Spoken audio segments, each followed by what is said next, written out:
One of the things that I heard growing up, and even still hear it today from certain evangelical quarters, is that in the early church, they were meeting at a house in a living room that was primarily spontaneous. There wasn't structure, there wasn't ritual, there wasn't an altar and things like that. They're meeting in a living room in a first century domestic residence. Get your head out of going into a holy place. They're also not having some holy dude at the front and he is running the show and blessing everybody. One of the things that I heard growing up is that in the early church, they were meeting, it was primarily spontaneous. It wasn't structured, or there wasn't ritual, there wasn't an altar and things like that. In the Old Covenant, we see a physical altar where animals were literally slaughtered. In the New Covenant, we see a spiritual altar where we ourselves as believers are the sacrifice. The true Christian church no longer needs or has an altar because the final altar was the cross of Christ. Well, I've got two liturgical scholars here. Well, what kind of response would you give to someone that's saying a comment like that? Some of these ideas, which were sort of taken as accepted wisdom, they've been exploded by evidence. You've got a permanently renovated building in a Roman garrison that has an inscription in the floor. It's actually mosaic, and there's a little plinth that cuts off about just a little bit above ground level. And the inscription says two things that are notable. This is all pre-Constantinian. It says that Akeptus, this is a woman's name, has donated this holy table to Christ our God. They're saying Christ is God before Constantine. What can it mean? And then also it's this holy table, this altar. And then the other one was actually purpose built. It wasn't a renovation. This is further south in Jordan. They were using dedicated space very early on. Father Joshua just mentioned Dura Europos. Well, Dura Europos, we have a building that was a house. It was some kind of an apartment. It was some kind of a domicile in a city, small city, town really. And it was permanently renovated. It was permanently altered so that a section of it would function as what we would call a nave and sanctuary, probably. There's a platform at one end that logically would suit an altar. It's longitudinally arranged. It's not a square. So if it was an audience chamber, it was a very poorly renovated audience chamber because it is very long and skinny. It's bad design. They know better than that. They're not dumb. Yeah. And then you've got another area. It's conjecture, but that's for maybe catechumenate. Who knows? And then you have clearly a baptistry. When you take this insight about the architecture and then you start applying it to the baptismal font in the Dura Europos church, and you notice the arch with the two columns supporting it to frame the image of the Good Shepherd as being the supreme focus during ritual, it starts to kind of make sense.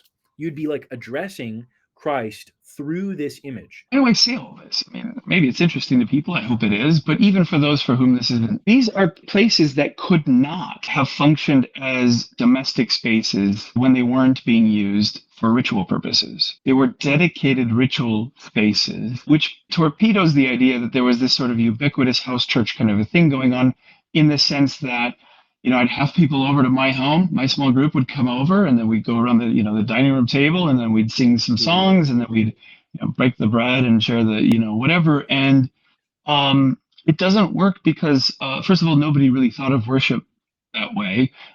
There might have been a sharing of a meal. That's fine. We do that after, we call it coffee hour usually, but we do that after liturgy. But the fact of the matter is, it's becoming more and more clear just from the archaeology. When they said house church, katikon ekklesia in Greek, this is in the New Testament, when they were talking about house church, they used it to say we would use something like storefront church. When we talk about a storefront church, almost always, we're talking about what was designed originally to serve as a storefront, being purpose remodeled, purpose reconfigured exclusively for use as a place of worship. I'm not talking about a place, a Kinko's that you roll in an iconostasion on a Sunday, you worship it, you roll it back out, you go back to making your Xerox. That's not what's going on, because sacred means set apart. Holy means set apart exclusively for this use. And they knew that. They knew that better than we do.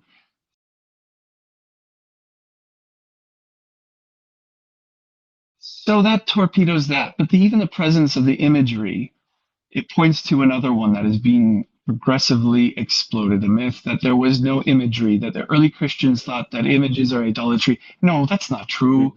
The Wise Phone 2, which I currently use as my phone. It's an amazing phone that helps you not doom scroll or be addicted to social media and other vices because it doesn't have a web browser, but it does function like a phone. You can call, you can text, you can take pictures, you can do videos. It even has apps like Uber and Lyft. You can order food, maps to get around town, all the things that you kind of need in this modern life. While at the same time, being able to have a boundary between you and work or you and distractions. So you can be more present with your family, with your kids, with your spouse, whomever. This has been a very freeing experience for me to have the Wise Phone 2. Again, you can get $40 off through my discount code KING today. The myth that there was no imagery, that the early Christians thought that images are idolatry. No, that's not true. My Doktormutter, my dissertation advisor, Robin Jensen, the book isn't on screen. I think it's right here. It is off screen. From idols to icons. And that doesn't mean that we went from idol. It means that conceptually we're going from that. Yes. That they didn't see imagery as such. We look at the writings. They didn't see imagery as such as problematic. Surprise, surprise, they saw images of the other gods to whom people were offering worship. That was problematic. Mm-hmm. The images of Christ and the saints, no, that's not the problem. So it actually, I have looked into some other ones very casually. I hope to do so more. There are other statements that have been made academically that they didn't do this in the early church before Constantine. They didn't do that. And I've been looking at some of the evidence, textual evidence that they marshal. And a lot of times I think it's a very selective reading that's colored by that peering down the well. So in terms of myths in early liturgy, I think the more evidence we find, the more we're finding. I'm not saying it was the Divine Liturgy of St. John Chrysostom. That's right. In a 10x4 room. I'm saying it is the essence of what we do, and that is testified by people like St. Justin, the philosopher and martyr. Where he's giving that shape of the liturgy that we all follow. So that's I'd love to go on further. I've gone on too far already, but it's a big kind of constellation of myths that are all caught up.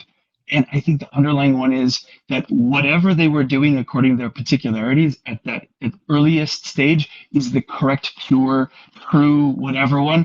Like that actually is the myth, and it needs to be dispelled. I may just add one thing, because I think you really touched Please. on sort of the architectural structure, the iconography, and I think you highlighted one important thing, which is we are not saying, and I don't think anyone is, that means they had a divine liturgy book with the liturgy of St. John Chrysostom and started that way. That is not what anyone is saying. However, even St. Paul himself attests to this in 1 Corinthians 11 and 1 Corinthians 10, particularly 11, where he says, "What I received, I handed on to you. On the night when our Lord was betrayed, he took bread." He recounts then the words of institution. And I think it's fair to say, and the fathers would agree, that yes, there was the catechesis that St. Paul received where he would have heard of this encounter in the upper room, but also St. Paul hears those words because he's part of the liturgical assembly. So St. Paul's hearing the consecration, he's hearing, "Take, eat, this is my body." And so the handing over, the traditioning of these words of institution of our Lord, St. Paul learned, yes, in encounter with the other apostles, but also because he went to church. Right? He heard these words being prayed. And so I think that even from the apostle himself, we know that there was already a structure and particular words being used in a liturgical assembly way before the legalization of Christianity.